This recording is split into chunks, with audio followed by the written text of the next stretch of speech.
Welcome to Litnarat. Sit back and enjoy classic literature brought to life through narration. It is 11:40 at night, and you are still awake, staring at a laptop screen in a room where everyone else is asleep. Somewhere between the mortgage payment and the email you did not answer, and the argument you had with your wife 3 days ago that never quite got resolved, you have lost the thread of something. You cannot name it. You just know that you used to feel something you do not feel anymore, and you are too tired, too responsible, and too proud to go looking for it out loud. If that sounds like a Tuesday night in your house, stay with me, because the book we are about to walk through was written by a man who understood exactly that kind of exhaustion, and who buried the answer to it inside what looks, on the surface, like a children's story about a boy from another planet. Let me start with a confession the narrator makes early on, because it sets up everything that follows. When he was 6 years old, he drew a picture of a boa constrictor that had swallowed an elephant. To him, it was obvious. To every adult he showed it to, it looked like a hat. He drew a second picture, showing the inside of the snake so the elephant would be visible, thinking this would clear things up. The grown-ups told him to put away his drawings and focus on subjects that mattered: geography, history, arithmetic, grammar. So at 6 years old, he gave up on becoming a painter, not because he lacked talent, but because the adults around him had lost the capacity to see past their own assumptions. He tells us that grown-ups never understand anything by themselves, and that it is exhausting for children to keep having to explain things to them. Now sit with that for a second, because I want you to think about the last time someone at work looked at an idea you brought them, a real idea, something you'd actually thought through, and flattened it into something smaller because it did not fit the shape they were expecting. Maybe you have done the flattening yourself to your own kid without meaning to. Somewhere along the way, most men in this audience learned to stop showing people the elephant inside the snake. We learned to draw hats instead, because hats get nodded at and elephants get explained away. That is not a children's problem. That is a men in their late 30s with a mortgage problem, and the book is about to spend the rest of its pages taking it apart piece by piece. So the narrator grows up, becomes a pilot, and one day his plane breaks down in the middle of the Sahara Desert, 1,000 miles from anyone. He has barely a week's worth of water, and no mechanic to help him. This is where the story actually begins, not with comfort, but with a man alone, facing a problem he is not sure he can solve, with almost nothing to work with. I want you to notice that detail, because it is going to matter later. The most important conversation of his life happens not when everything is fine, but when everything is falling apart. There is something almost merciless about that setup, and something true. Most men do not go looking for meaning when life is comfortable. They go looking for it when the engine has failed and the water is running out. At dawn, a strange small voice wakes him and asks him to draw a sheep. This is the Little Prince, and the narrator, despite having just spent his adult life being told he cannot draw, tries anyway. He fails several times. The sheep is too sick, too old, has horns, and is actually a ram, until, out of frustration, he simply draws a box and tells the boy the sheep he wants is inside it. And the boy is delighted. That is exactly what he wanted. He can imagine the sheep however he needs it to be. I find that moment quietly devastating if you actually stop and think about it, because it is the whole argument of the book, compressed into one exchange. The perfect solution to a demand for something impossible is not more effort, more precision, more control. It is trust and imagination, and letting go of the need to nail every detail.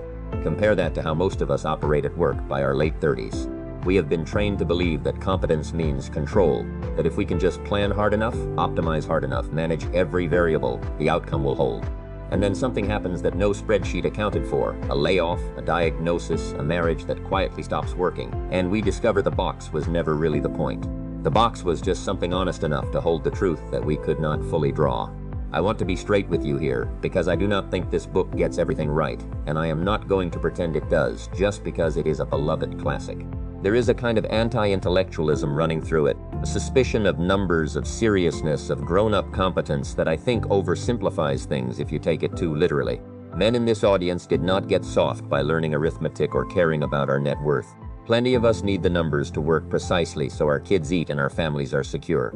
The book is going to spend a lot of time mocking the grown-up obsession with figures and ownership, and while the underlying point about priorities is worth hearing, I don't think the answer is to sneer at responsibility itself. Hold that thought, because we are going to keep testing it as we go. Here is the detail that made the narrator start to understand who this boy actually was. The Little Prince's home planet, we learn, is barely larger than a house, officially catalogued by astronomers as asteroid B612. And the narrator makes a sharp aside about grown-ups here that is worth repeating almost word for word, because it lands like a scalpel. When you tell a grown-up about a new friend, he says, they never ask about what actually matters. The sound of his voice, what games he likes, whether he collects things that interest him. They ask how old he is, how many brothers he has, how much he weighs, how much his father earns. Only then do they believe they know him. Tell them you saw a beautiful house with pink brick and flowers in the windows, and they cannot picture it. Tell them the house costs a certain number of dollars, and they say, "How lovely." Now, be honest with yourself for a second. When was the last time you asked a new colleague what actually lights him up, instead of sizing him up by his title and his salary band? When was the last time someone asked you a real question about your life, instead of the standard rotation? What do you do? How's the family? You still at the same company? We have built an entire adult social language around metrics because metrics are safe. They do not require vulnerability. A number cannot embarrass you the way a real answer can. And I think that is precisely why so many men in their 40s describe having plenty of acquaintances and almost no real friends. We have gotten extremely good at trading numbers and terrible at trading anything that would actually let someone know us. Here's a question worth sitting with before we go further. If a stranger asked your closest work friend 3 real things about your inner life right now, not your job title, not your commute, not your fantasy football record, could he answer even one of them honestly? I am not asking you to feel bad about the answer. I am asking you to notice it, because the rest of this story is going to keep circling back to exactly that gap. The narrator tells us it took him a long time to understand where the little prince had come from, because the boy asked constant questions but almost never answered any of his own directly. Little details accumulated slowly. He talked about his planet being so small he could watch the sunset simply by moving his chair a few steps, the way he once admitted to watching the sun set 44 times in a single day. When the narrator asks whether he was very sad that day, the little prince does not answer, and this becomes a pattern throughout the book. Silence in this story is never nothing. It is always saying something the character is not ready to say out loud yet. Think about the men you know, maybe including yourself, who go quiet at exactly the moment a real question gets asked. The buddy who changes the subject when you ask how things are going with his wife. The version of yourself that says, "I'm fine, just tired," instead of the actual sentence sitting underneath it.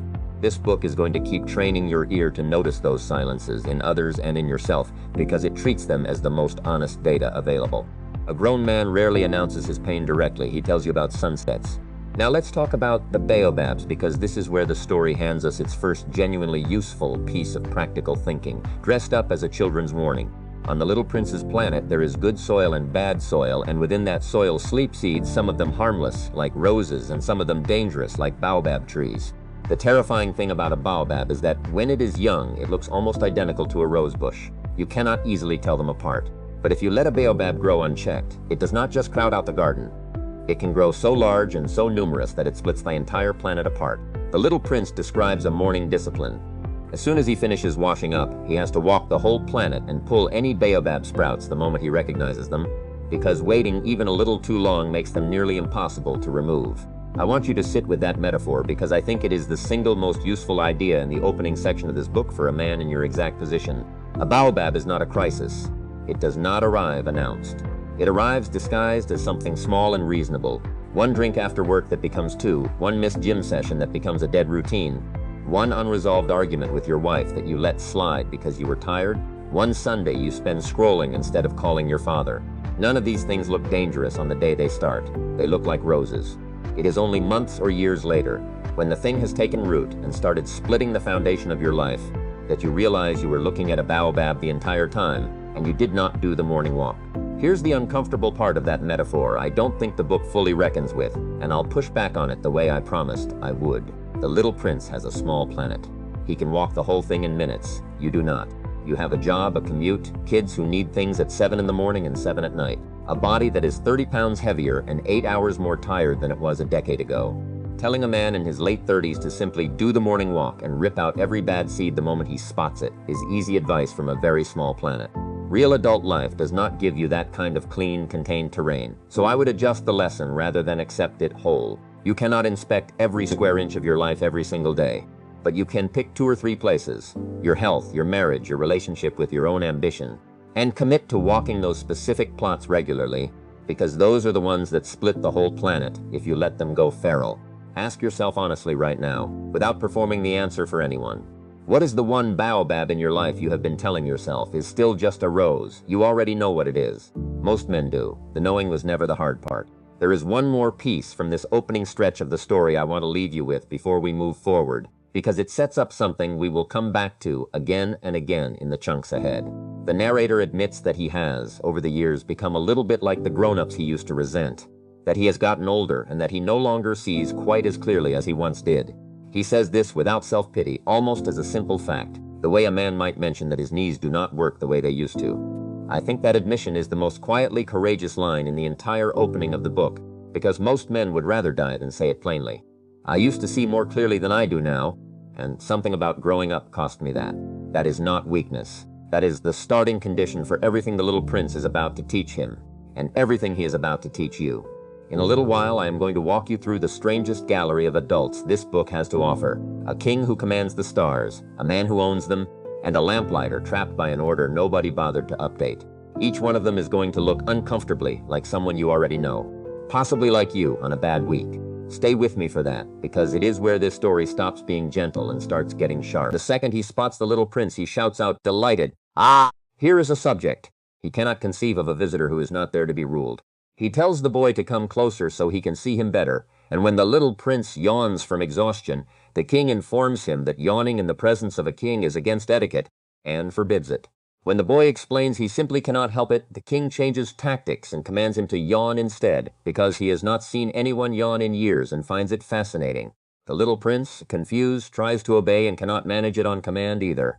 Here is what makes this king more than just a cartoon of vanity. He insists that his authority rests entirely on reason. He explains that if he ordered a general to turn into a seagull and the general refused, the fault would be his own for giving an unreasonable order, not the general's for disobeying. So when the little prince, testing him, asks for a sunset, something the boy misses badly from his own planet, the king agrees, but explains he must wait for the conditions to be right, consulting an enormous calendar before announcing the sunset will happen precisely at 7:40 that evening, and boasting about how perfectly he will be obeyed. I want you to notice what this king actually rules. Nothing. He has no subjects except the boy who happened to wander in. His entire kingdom is himself, alone on a planet the size of a room, issuing orders that reality was always going to obey anyway, and calling that obedience proof of his power.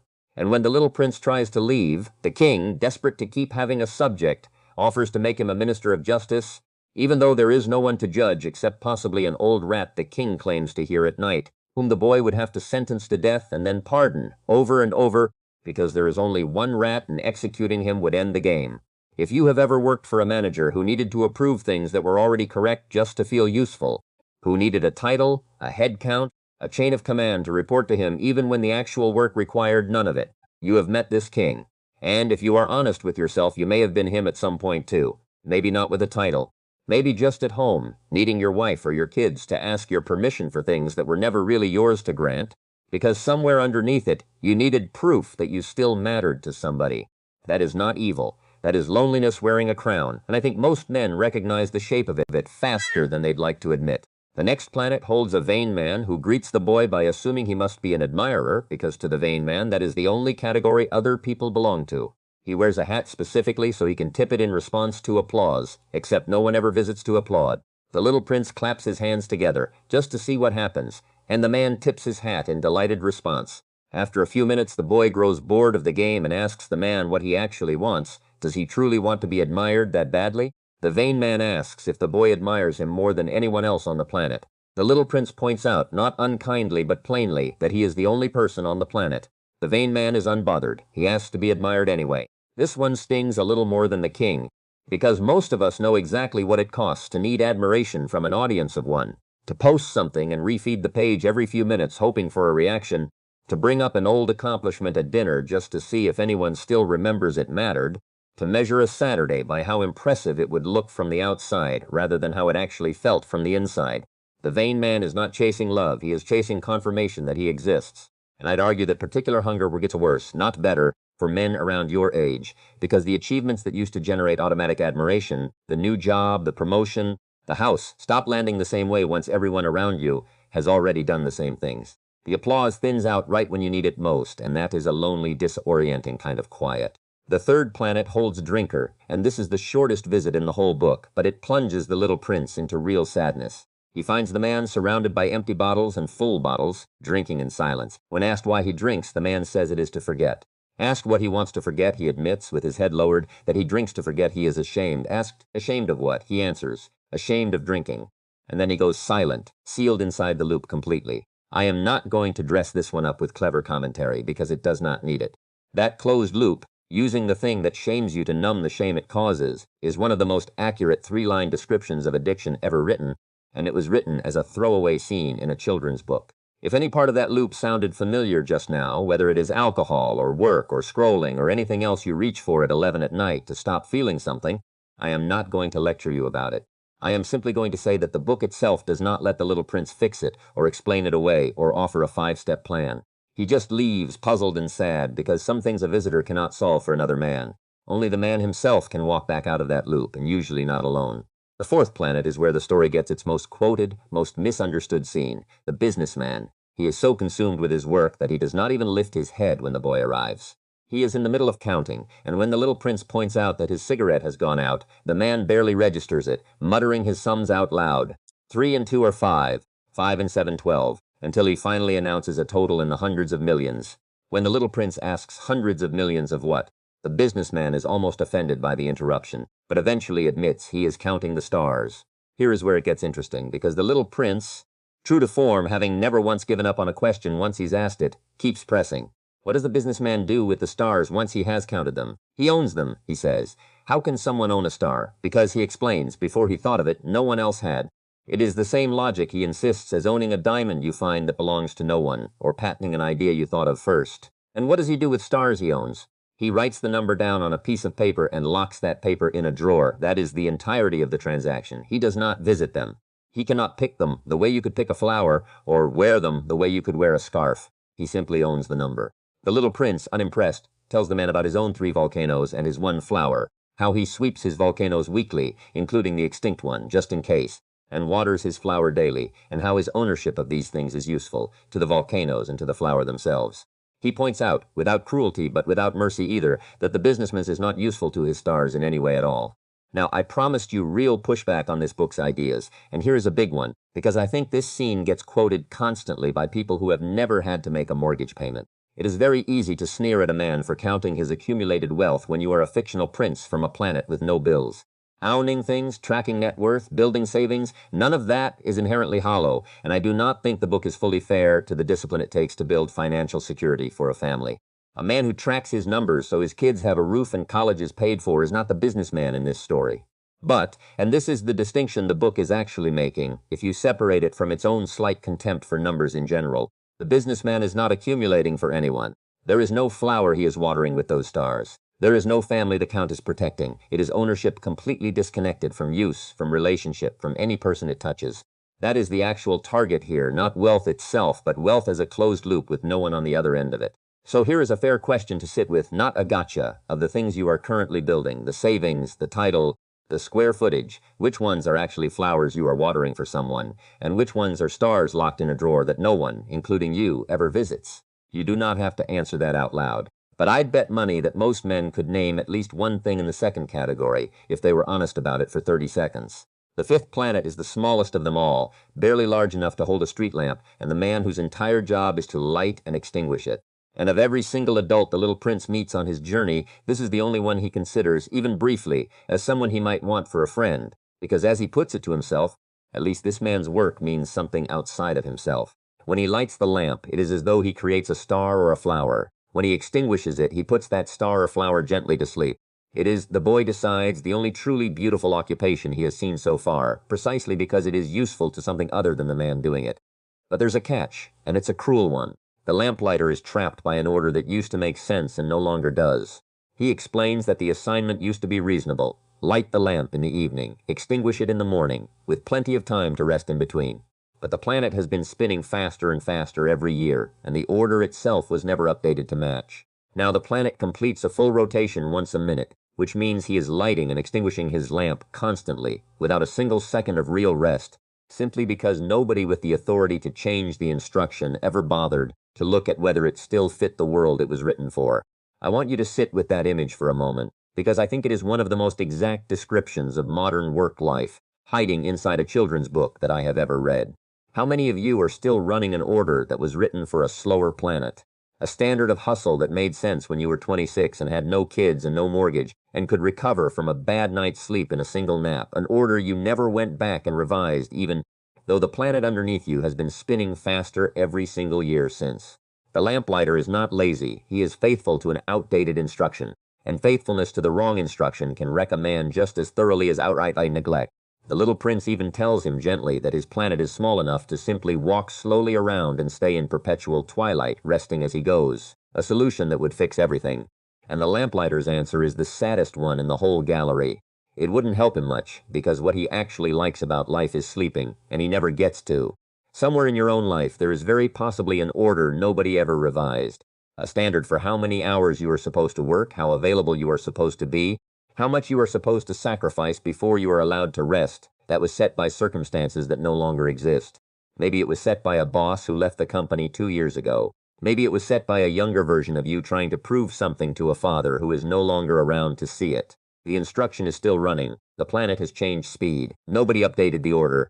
That gap, quietly, is where a lot of good men run themselves down to nothing without ever consciously deciding to. The sixth planet holds a geographer, an old man who has written enormous books about seas and rivers and mountains without ever once leaving his desk to actually see any of them. When the little prince asks about the geographer's own planet, are there oceans, are there mountains, the man admits, again and again, that he simply cannot know. He is too important, he explains, to go and look himself. That is the explorer's job. His job is only to sit and take notes on what explorers report back, and even then only after investigating their moral character, in case a dishonest explorer or a drunk one contaminates the record with something untrue. When the little prince describes his own planet, 3 volcanoes, 1 flower, the geographer dismisses the flower instantly. Geographers, he explains, do not record flowers because flowers are ephemeral, meaning they are always at risk of disappearing soon, and geography books only concern themselves with things that last. It is at this exact moment, hearing that word, that the little prince has his first real flash of fear for the rose he left behind on his own planet. The realization that the thing he loved most was never permanent, and he had left it alone anyway.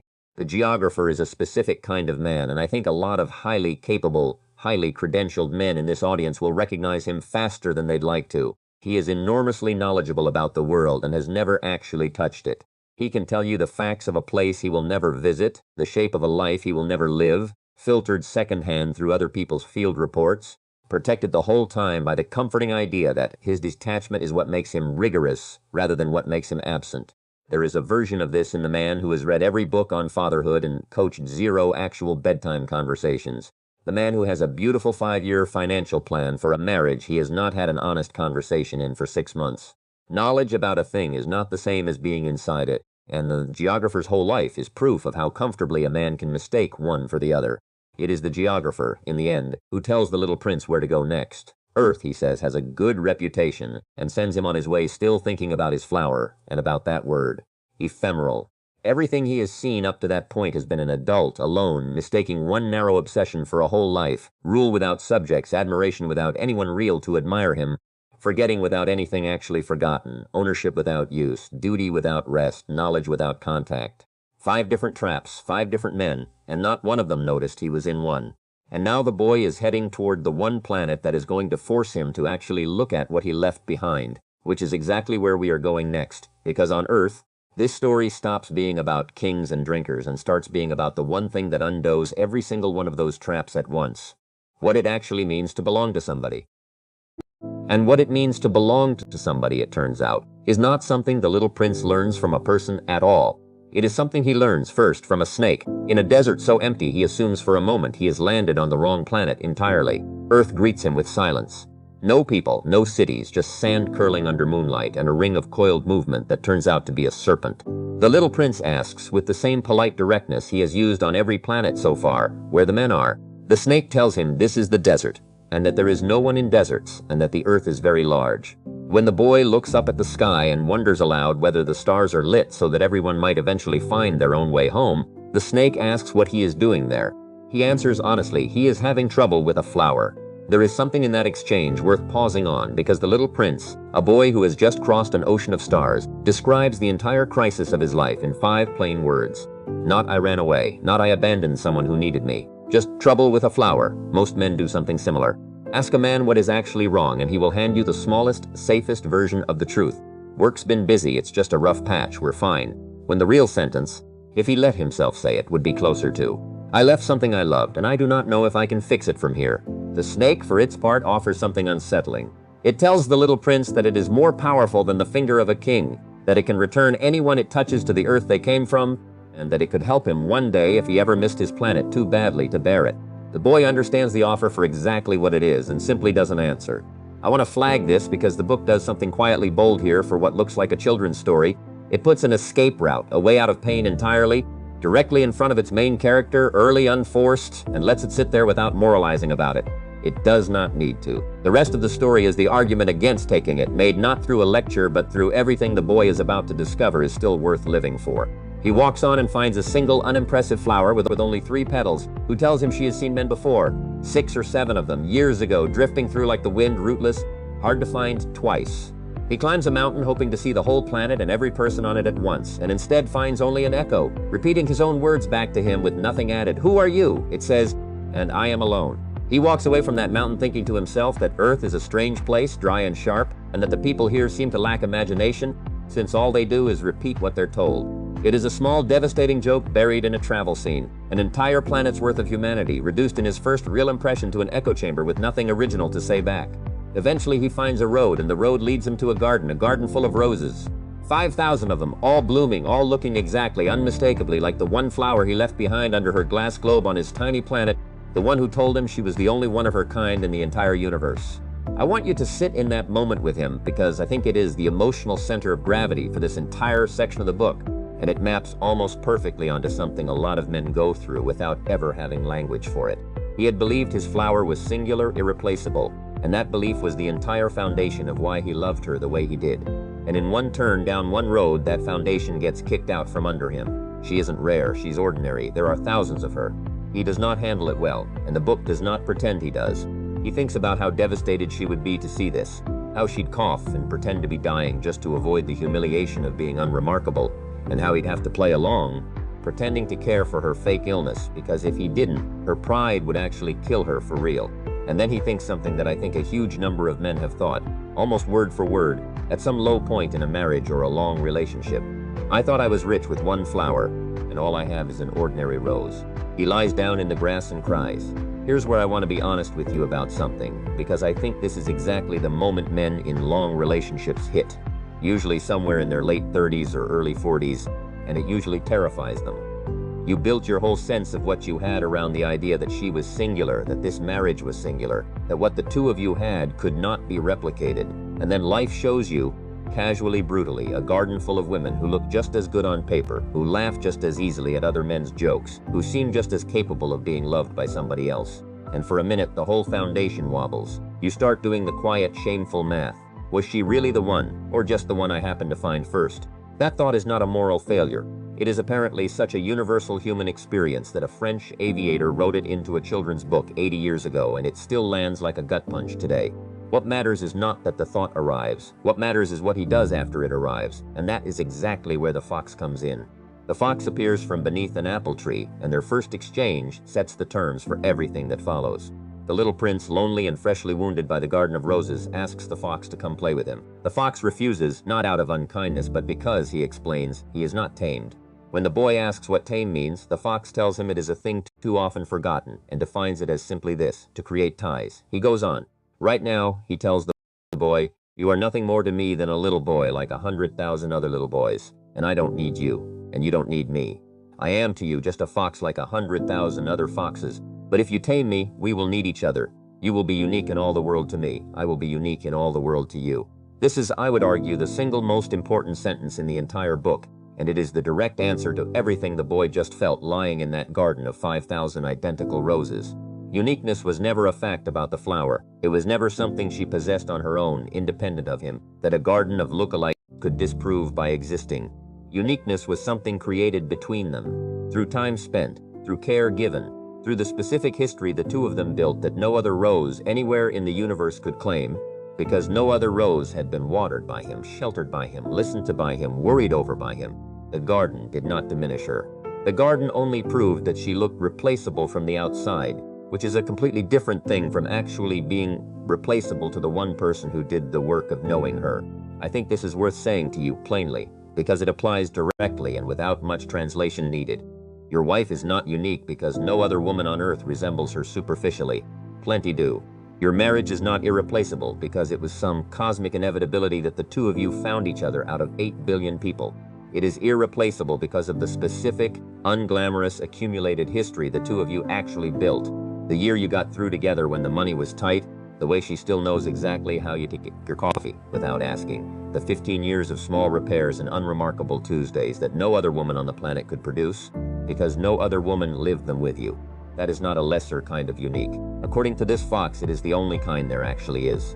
Now, the fox does not let the boy have this insight for free, and this is where the book gets genuinely practical in a way I think gets lost when people quote it out of context. Taming the fox insists requires patience.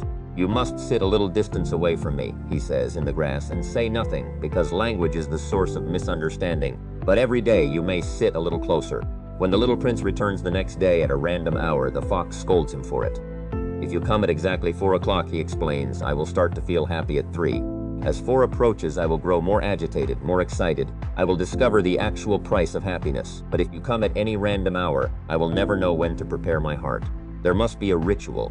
This is what makes one day different from all the other days, 1 hour different from all the other hours. I want to draw a hard, direct line here to something almost every man in this audience has felt without naming it. The reason a lot of long relationships go flat is not usually a dramatic betrayal. It is the quiet disappearance of ritual. No more standing date night, no more specific hour that is protected and known and anticipated. Everything becomes random, reactive, squeezed in between other obligations, and when everything is random, nothing gets prepared for, and when nothing gets prepared for, the heart the fox describes, the one that starts warming up at 3 o'clock for a 4 o'clock arrival, simply stops doing that work because it has learned there is no fixed point to warm up toward. The fox is not describing some mystical animal wisdom here. He is describing with total precision the mechanism behind why so many marriages that nobody would call broken still somehow feel completely empty. Let me push back on the book again here briefly because I promised you honest friction and not just tidy quotes. The fox makes taming sound purely beautiful, but he is also explicit that it comes at a cost. He tells the boy directly, near the end of their time together, that he is going to cry when the boy leaves. And when the little prince, feeling guilty, says, "Then you gain nothing from this," the fox corrects him immediately. "I gain because of the color of the wheat fields." Golden wheat will always remind him of the boy's golden hair, even in his absence. That's a genuinely useful reframe, but I don't think it fully resolves the actual cost, and the book doesn't pretend it does either. Taming someone, letting someone tame you, means you will absolutely be hurt when they leave, or change, or die, and no amount of wheat field symbolism erases that math. I think that's actually the more honest and more adult version of this idea than the version that gets printed on posters. Love does not eliminate the risk of loss. It just decides the risk is worth it anyway. That is not a comforting idea. It is a true one, and I'd argue true is more useful to you than comforting most days of the week. Before the boy leaves, the fox gives him one more thing, a rite of departure, almost a ceremony, telling him to go look at the roses in the garden again first before saying goodbye. So the little prince goes back to the 5,000 identical roses and tells them something that, if you strip away the fairy tale packaging, is one of the most quietly savage things said in the whole book. "You are beautiful," he tells them, "but you are empty. No one could die for you. An ordinary passerby might think my rose looks just like you, but she alone is more important than all of you together, because she is the one I watered, because she is the one I sheltered under glass, because she is the one I listened to when she complained or boasted or sometimes simply went quiet, because she is my rose." Notice the specificity of that list. He does not say she is more important because she loves him back more, or because she is objectively prettier, or because fate chose her. He lists actions. Watered, sheltered, listened to. Every single justification for her uniqueness is a verb, something he did, an investment he made, never a passive quality she simply possessed. That is, I think, the most important reframe in this entire book for a man listening to this in his car after a long day. Stop asking whether your wife, your kids, your closest friendships are still special in some abstract, provable sense. Start asking whether you are still doing the watering. Uniqueness was never the cause of the love. It was always the result of it. And then he returns to the fox for the goodbye and receives the line this whole book is actually built around, the one you have probably heard quoted 100 times without ever knowing where it came from. "It is only with the heart that one can see Fightly," the fox tells him. What is essential is invisible to the eye. And then, immediately after, before the boy can even fully absorb it, the fox adds the part that almost never gets quoted alongside it, the part that actually makes it useful instead of just pretty. It is the time you have wasted on your rose that makes your rose so important. Men have forgotten this truth, the fox says, but you must not forget it. You become responsible forever for what you have tamed. You are responsible for your rose. That word, responsible, is doing enormous work in that sentence, and it is not an accident that it is the very last word the fox gives him. Not you will always love your rose, not your rose will always love you. Responsible. Taming somebody is not a feeling you get to enjoy and then set down when it becomes inconvenient. It is an obligation you take on permanently the moment you let someone matter to you, whether that someone is a wife, a child, an aging parent, or a friend you have let get close enough to actually know you. And I think that is exactly the weight so many men in this audience are quietly carrying and rarely naming out loud. Not the romantic weight of loving people, which gets celebrated constantly, but the unglamorous daily weight of being responsible for people, which gets almost no airtime at all, and which is precisely what wears a man down when nobody around him ever acknowledges that it is real work. Here's a question worth sitting with honestly before we go further, because I don't think it has a comfortable answer, and I don't think it's supposed to. Is there someone in your life right now who tamed you, or whom you tamed, that you have quietly stopped doing the watering for? Not out of malice, just out of exhaustion or distraction or the sheer volume of everything else demanding your hands. You don't have to answer that for anyone but yourself. But the fox would tell you the responsibility doesn't expire just because you got tired of showing up for it. And in a little while, we're going to watch exactly what happens to a man who forgets that lesson entirely, a switchman moving trainloads of grown-ups who are all in a desperate hurry to get somewhere they can't even name, and a merchant selling something that promises to save you 53 minutes a week and steals something far bigger from you in return.